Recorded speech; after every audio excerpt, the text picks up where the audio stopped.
The Square Ball Podcast. Hello and welcome to The West Stand, our new show that bookends the week, usually out on a Monday and a Friday, where we welcome guests from across the world of Leeds United. We're talking journalists, commentators, ex-players. We even had Angus Kinnear on, didn't we? He's had quite the week. Will Ferrell. He's met all the big players. What a life. Dan Moylan with you, with Michael Normanton and Beren Cross from Leeds Live. Beren, welcome back as well. Hey guys, you all right? We're all right. Yeah, we're recording this at sort of 5 p.m, straight after the Burnley defeat, which we all just want to kind of go home and not think about this anymore. However, we are here to pick apart what's happened. And one thing we didn't really touch on in the match ball is the press conference. We mentioned a couple of Farke's comments on there, but you were in the room where it happened. Yeah. What did you make of him and his positive spin on a defeat? Yeah, I think he acknowledges that it's a bit of a line that managers shouldn't cross, isn't it? Is after a defeat, you shouldn't really say anything positive. You should take your medicine and move on, really. But he acknowledged that, but in saying that, said that we're talking about the other sort of big promotion favourite in this division, and he at least put stock in the fact that they dominated the game, in his words. So we can have various conversations about what possession means and what it leads to and what you do with it. But in his words, they dominated Burnley today. And given that he hasn't had 89% of his squad available with him for the past 2 weeks because of the international break, he was quietly encouraged by the fact that they could dominate a team like Burnley in that way, despite working with a lot of those players for such a short amount of time. So clearly, immediately after the game, people aren't going to swallow that and aren't going to be too happy with looking at positives when it really was so blunt in that second half. But that is at least the way he sees it. And, as with all these things, time will tell, won't it? It will. We dominated, but did we threaten? I think there's a difference. That's where you can put the difference between them. Yeah, I think the first half, second half distinction is key there, because we did threaten first half, second half, nothing. Absolutely nothing. What do you think happened in that second half from your perspective in the West Stand there, Beren? I think Burnley grew in confidence, definitely. I think they became more comfortable in their skin and felt they had answers to any questions that Leeds were trying to ask. And players like Joe Worrell are always going to be happy defending their box. They packed it. They had no space at all. I think they had one out ball at times. Burnley put men behind the ball. And if Scott Parker's going to come away from home and look to play in that way and look to play on the counter, and as soon as they get that one goal, we've seen it, you guys have been seeing it for decades. If a team comes here and puts men behind the ball like that, they get the goal, and that plays into their hands completely. And we've seen it so many times last season with Farke's sides that they really struggle to break these opponents down, and I think they just grew more and more confident with it. I think Trafford had a good game. I think he was put under a little bit, if you want to just put balls into the box. Ultimately, I felt he was quite strong at times in coming for those. But I think Burnley just grew more confident and Leeds ran out of steam, and the subs just didn't change the game at all, did they? It became quite messy and there was just no space to do anything. As Chris said on the match ball, the subs that came on around the 70-minute mark, surprisingly enough, in the form of Rothwell and Pirro, putting on some pace from the bench to try and win the game. Yeah, it felt like it took the wind out of the sails a little bit. And as I was saying on the match ball, I came away from that defeat just feeling a little bit meh and a little bit indifferent, because it's too early in the season for it to really matter much. It hasn't fully taken shape just yet. You are inevitably going to lose some games in the Championship. We know that from last season, and yet we kind of know we'll probably be there or thereabouts. We'll be all right. So it's hard to feel much coming out of that. So I kind of get what Farke's saying, but all the same, just doesn't feel like something I want to hear right now. No, it's a shame we've got to wait 8 months, isn't it, to try and find out again if this Leeds team can cut it, and if Farke can cut it with this group of players that he's got at his disposal. Like you say, you're not going to win every game, and it is frustrating, especially when it's up against a promotion rival.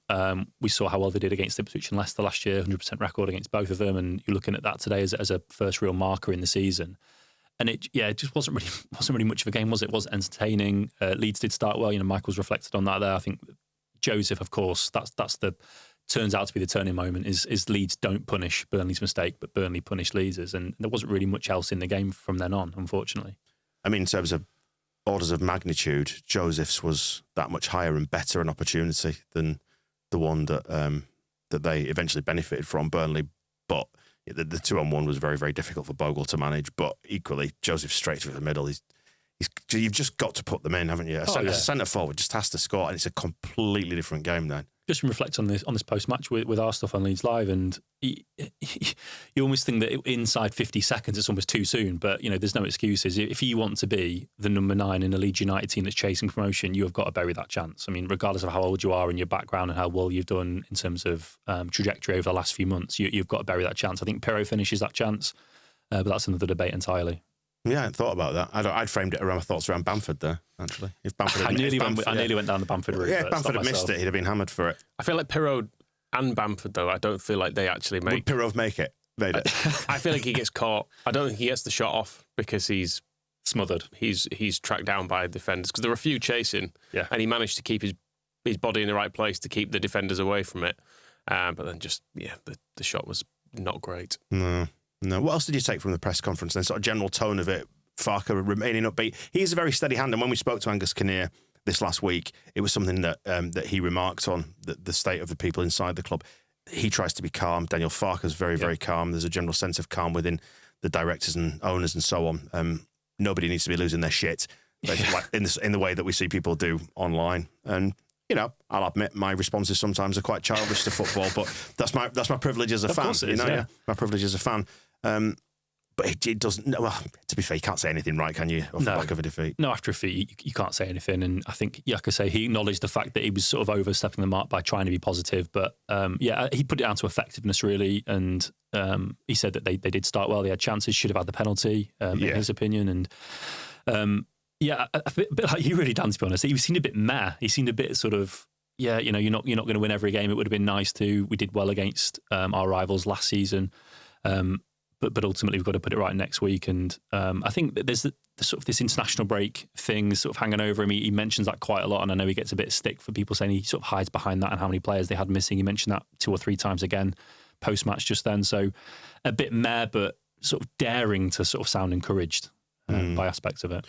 When things like this happen today, and I did it on the match ball, I dropped the B-bomb, I'm never going to get over Marcelo Bielsa. Everything is passed through that prism. Everything is framed around it. And I wonder if Farke's steady hand on the tiller, because it's not the same sort of passionate, almost idealistic style of football, whether it's ever going to be loved. I don't think it is. Even if we go up, it's gonna feel functional. But let's worry about getting up first of all. Yeah, I think you're never going to get any manager that's going to get to Bielsa's levels, are you? I mean, maybe in our lifetime now. I think that was such a special period, regardless of who the manager is and regardless of what results they get. Nothing is going to come close to how special those years were and the idealism of it. Yeah, I wanted to see us smother a team today. Yeah. When we're behind, just absolutely get them on the back foot so they are defending for their lives. And it never felt like they were properly doing that. It just sort of lacked that final... I mean, to draw the comparison with Bielsa, you're looking at coming close in the first season, which we undoubtedly did, and then second season under Bielsa, there was that game at Bristol and everyone was able to exhale a bit. It's like, Bielsa's still here. Pablo's still good. Ben White looks decent. Maybe this is all going to be fine. And then we won 4 of the first 5, 4 of 5, 5 of 6, something like that. We started the season really, really well, and everyone was able to go, okay, maybe this is fine. In losing today, it looks decidedly shaky as a start. It's not disastrous. Albeit we should have beaten Portsmouth, though, Michael. We should have got something today because Burnley didn't, off their own back, really create any chances. It was us gifting them one by a slip. They didn't have much else in the game. But they didn't. But once they'd got that, they didn't need much else. That's the point. Correct. But if you're going to say about the pattern of a game and whether or not you should have lost or not, if he doesn't slip there, they don't score. I don't think in that game. Is my instinct. Yeah, and I think they won't be massively ambitious. And I think they'd have been quite happy. They were set up to counter attack, and I think they'd have equally been happy with a 0-0. I think it's an entirely different game if A, Joseph scores and if B, Solomon doesn't slip. I like you say, I think Burnley offered very, very little apart from that for me. I think Anthony had one shot that rode unblocked down at the south stand. But apart from that, Burnley didn't offer much else for me in that game, and Leeds should have won that game, as you've said. Penalty as well. Yeah, I think so. I'm very objective in these things, but I mean, what's Worrell doing going behind? You don't go through the back of somebody in your own box, regardless of how confident you feel or whether you can see the ball or not. Against somebody like Solomon, who's so tricky and quick, you don't take the risk. I'd need to see it back again. I've seen a lot of angles, and I think he maybe gets a toe on it, but you can't take that much of the man in your own box. If you clear the man out, I haven't seen it yet still, I should say, by the way. Yeah. But if you do clear the man out with getting the ball in the end. I think the way I put it was 8 times out of 10, the referee in live time gives it. I mean, I think with replays we can pick holes in it, but 8 times out of 10, I think a ref does give it. But we did decide on the match ball that he's a Sheffield-based lead-taking bastard. I think we said, Correct, yes. So we can obviously put it down singularly to that, which I know you've got to be more professional than that, Beren. What was Scott Parker like in the post-match? He seemed to be quite pleased, obviously, with where they are in their development, whatever that means. Yeah, he's very much sort of singing off the same hymn sheet that Farke was last season, in that it's a relegated team. They've come down and they've had a lot of churn in the transfer window, and he was very, very pleased with sort of where this result puts them in their development, as you've put it, and they need to sort of find the identity they want and try and find the players that he feels he can trust, and felt there's a lot of grit and determination in that today. But I can't imagine there's going to be many games this season where they're putting that many men behind the ball and trying to be that negative with the way they were playing. Yeah. But I was going to say it's not a problem unique to Leeds United, but it feels like we come up against it a lot. Have we still figured out how to counter it?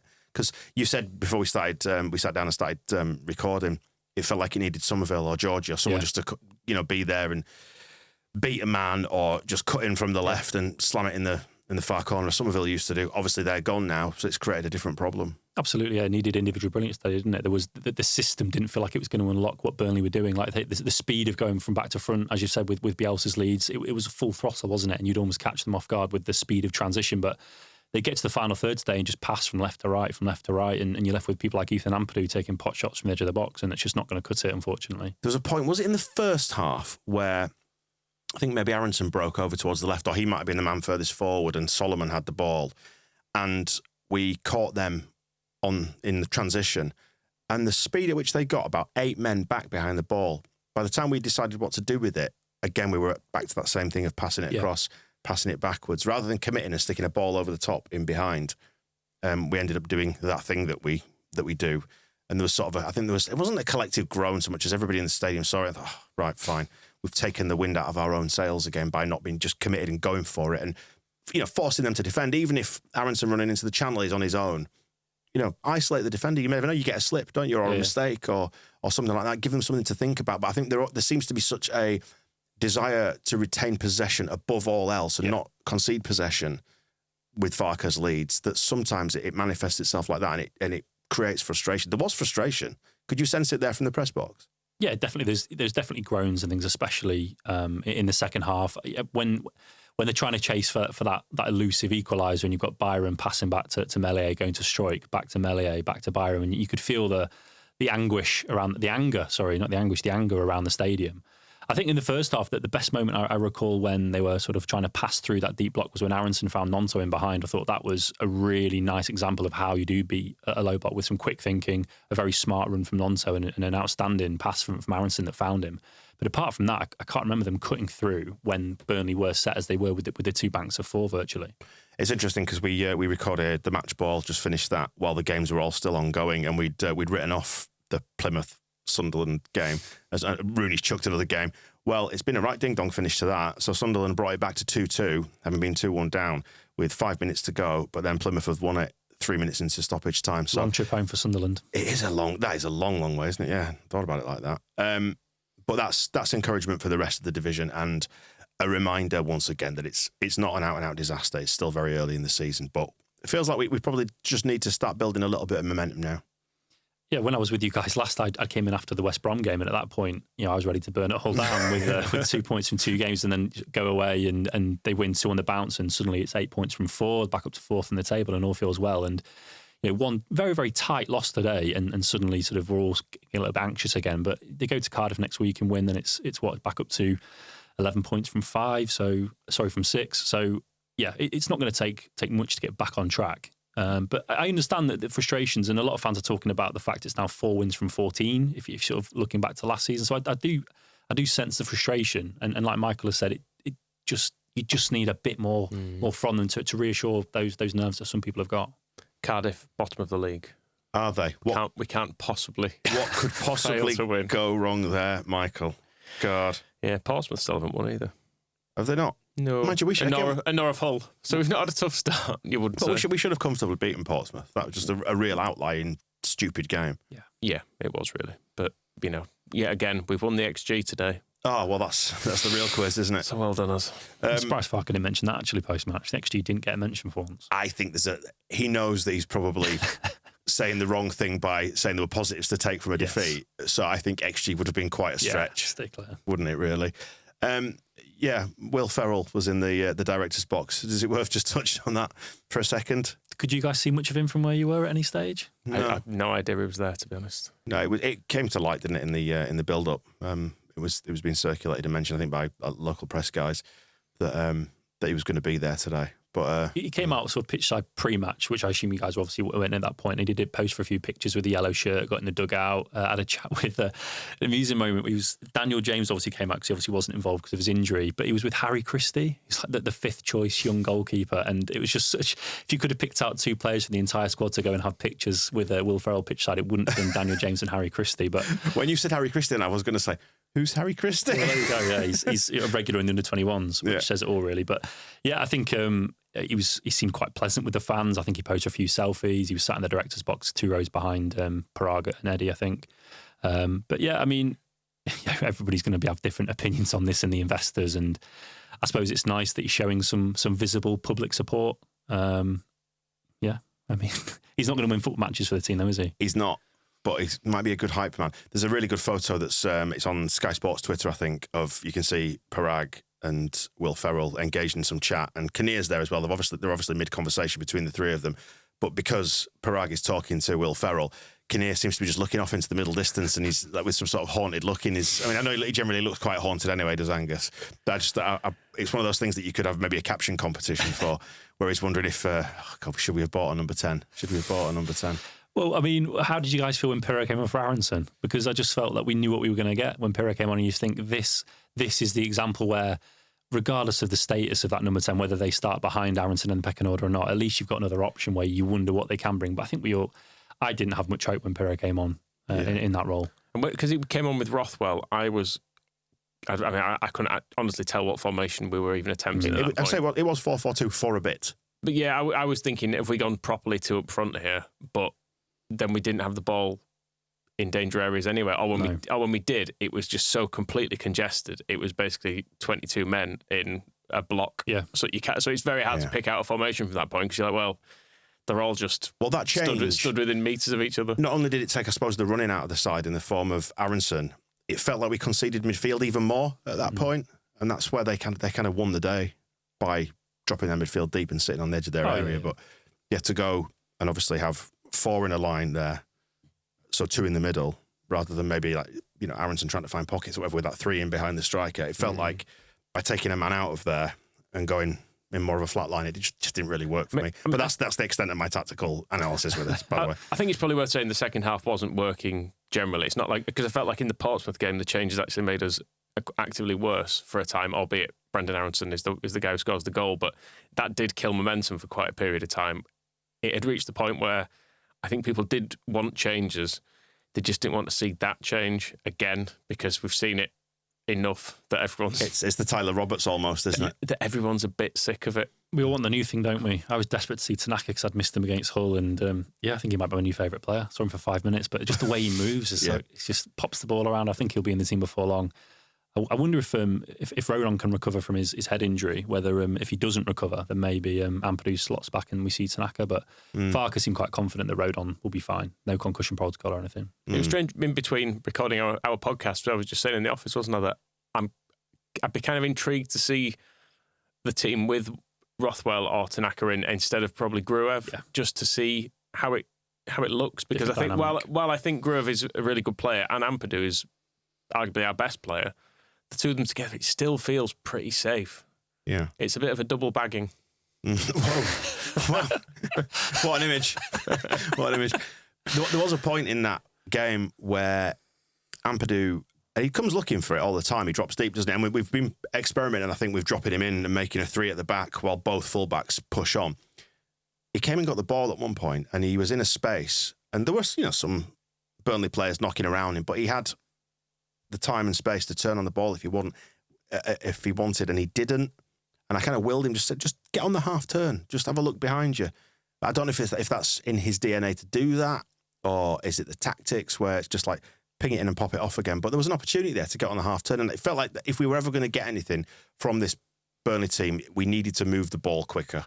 and through the lines quicker, and that's how you're going to do it. And we've done it in other games this season. Just didn't seem to be looking for it today. They seem to be almost by rote, kind of knocking it off, knocking it in, going out wide, trying to beat the man, going back. With the patterns we've seen before. Up against Scott Parker, who's called Leeds out for patterns before, albeit Bielsa. So take my wife's name out of your mouth and all that. Still can't get my head around Scott Parker. I still would hate him as Leeds manager, but he's beaten us on a few occasions. Got really now. close, didn't he? When Farke got the job, I think Parker was in the last 2 or 3. So Parker and Farke. In another universe, it could have been Parker. Yeah. There would never be any love, I think, between Scotty Parker and the Leeds crowd. But is there that much between Leeds fans and Farke? I think it always threatens to break out into love, but never quite gets there.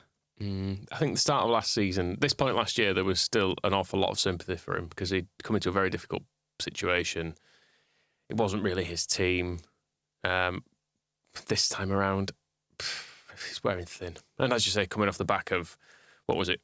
Did you say 4 wins in 13 or 14 or something like that? 4 wins in 100. 4 wins in 100. Yeah, as bad as that, is it? That's what I heard. Not many wins at the end of last season. not enough wins at the start of this season. Coming as a block, you start looking at it and going, Yeah, you're waiting for it to catch fire again, aren't you? Yeah. And I think there was like signs of it that Solomon's debut was very good, I thought. Today, struggled a little bit to find much space, and obviously made the crucial slip as well. So he's rubbish. I want to see him dropped next game. Just put Joffrey in. Wholesale changes. Yeah, wholesale changes. Yeah, play the kids. Eddie Gray in charge. Yeah. All that usual stuff. I wonder if midfield is where you see the change. You've mentioned it there with Guru. I wonder if we've obviously seen that Rutter goes to Pirro turns to Aronson in this search for a winning recipe. I wonder if that is where we see the next change, whether he does try Tanaka or Rothwell alongside Ampadu at Cardiff, perhaps. More attacking. You'd expect them to be a bit more defensive down there. Who, Cardiff or us? Cardiff, certainly, right. with the way they've started. Yeah, will we face the same problem again, though, albeit against a much lower quality side, because it would appear they are abysmal. That is true. 3-0 last season, wasn't it? I mean, that was one of the best performances last season, but again, Georgie was fantastic that day. He's not getting great reviews on Twitter. Is he not?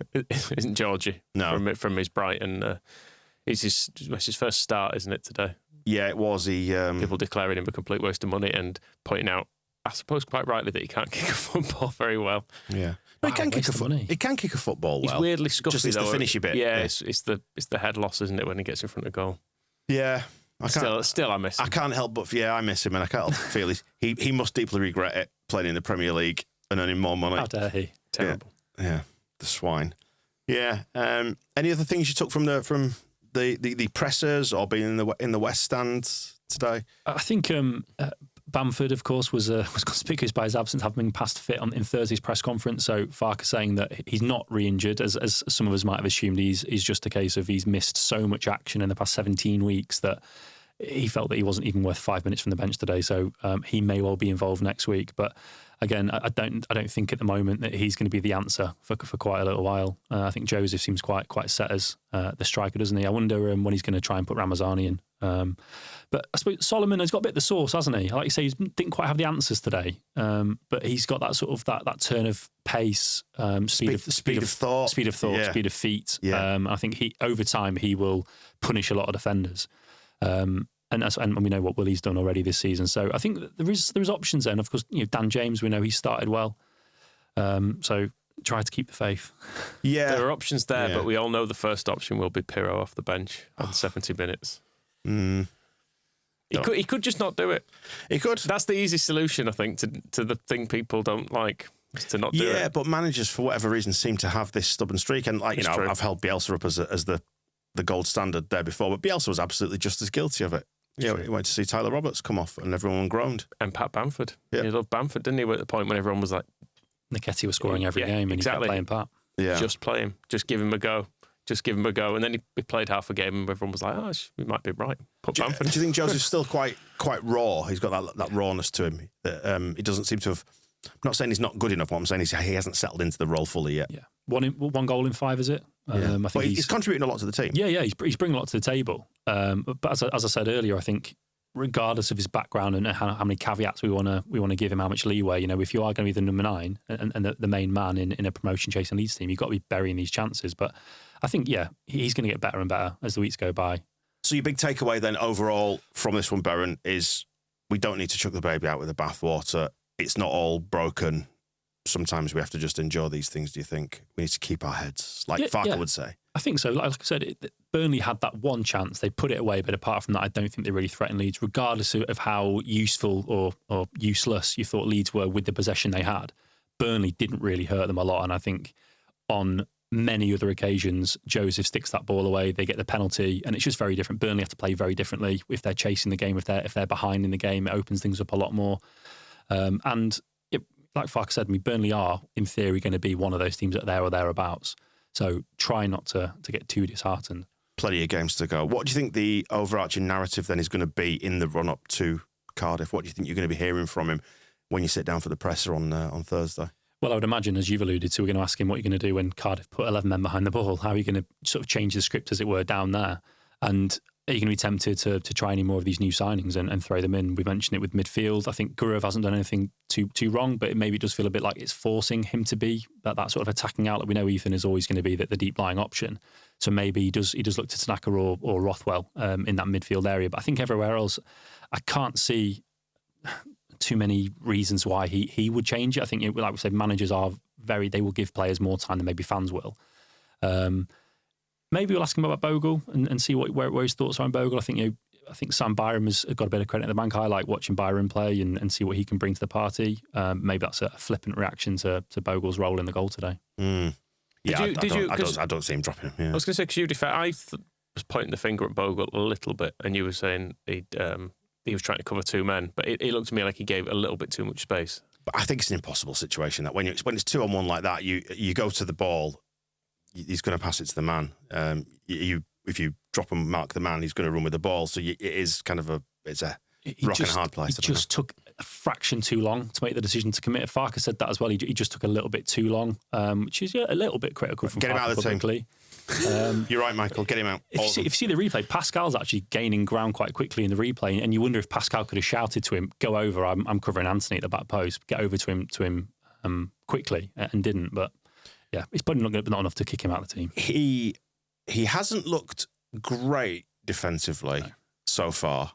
Pretty good going forward. Some good contributions, but as Kinnear said in the thing we did with him, is he going to be as good as or better than Archie Gray this season at a fifth of the cost, an eighth of the cost? Doesn't look like it so far. Small sample. Long way to go. Archie did have the occasional bad game, didn't he? I mean, he was fantastic. We did have the occasional bad game, but we'll see in due course. I think maybe this season, it's a fair comment, but I think we all know in the years to come, he's not going to be at Archie's level. No. But I think the years to come, we need to get past this year, don't we, first and foremost? So let's do that at Cardiff. If they're bottom, then I look forward to our handsome away win next weekend. Fine. I mean, I'll take it. I was just going to say the tone that I did that in was, it was Anchorman, wasn't it? It was Will Ferrell in Anchorman where he goes up at the end of the sentence, so it's right on brand. Beren, thanks for coming down. Let's do it again soon. Cheers, guys. Appreciate it. We'll see you soon. The Square Ball Podcast.